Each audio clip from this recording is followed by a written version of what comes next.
Near the start of the 20th century, planning began at Forest Grove, Oregon, for a Masonic and Eastern Star home, quote, for the aged and infirm, and the poor and distressed worthy master masons, their widows and orphans, unquote. Almost 20 years later, in 1917, designs were initiated, and 3 years later, the first contract for construction was signed.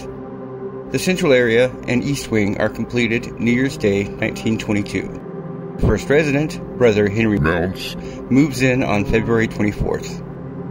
In 1926, the Children's Cottage is completed in November with a capacity of 32 children. The Masons spawn spar with the elderly, and just 2 years later, the orphanage is closed due to bad relations between the two groups.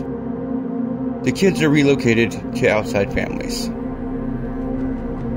The salaries of home employees are slashed 15% from 1933 to 34.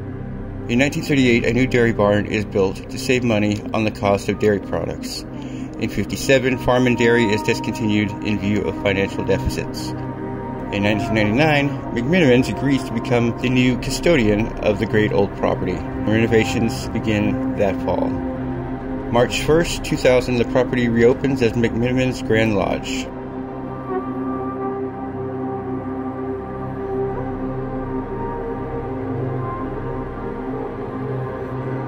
Room 7 in the basement, or room 007 in the basement, a person accounts to hearing weird noises, comforter tugged on, and someone played with his feet under the covers. A very descriptive account a male guest made of seeing a young boy in Air-specific garb appear behind him in the hallway bathroom. He thought the boy to be alive as he was solid, not at all transparent. He asked the boy why he was alone at 3 a.m. with no parents accompanying. The boy replied he was, quote, looking for his father and that his absent dad was, quote, sick in the head. The man offered to help, but before his hands were washed, the boy vanished. A guest experienced invisible hands turn off both hot and cold handles on the sink in the third floor communal bathroom, squeaks and all included. A former dishwasher from pre-McMenamins era witnessed a glass jar of jelly fly off the shelf and shatter. In the basement, rumored to be a former morgue, a red shadowy figure was captured by a guest's camera.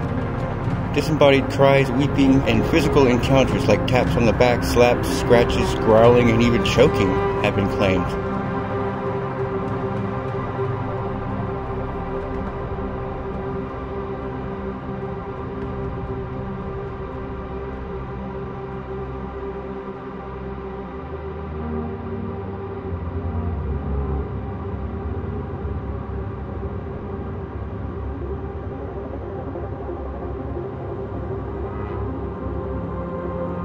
Several accounts of a lady that carries a strong lavender scent have been documented over the decades in operation. In the attic, the books left on the many tables were found during renovation and distributed in this extensive top floor. Even the rooms were named after said books. One guest tells of finding a 4-leaf clover in the pages of one of these books. She also discovered a small room that was much hotter than the surrounding spaces.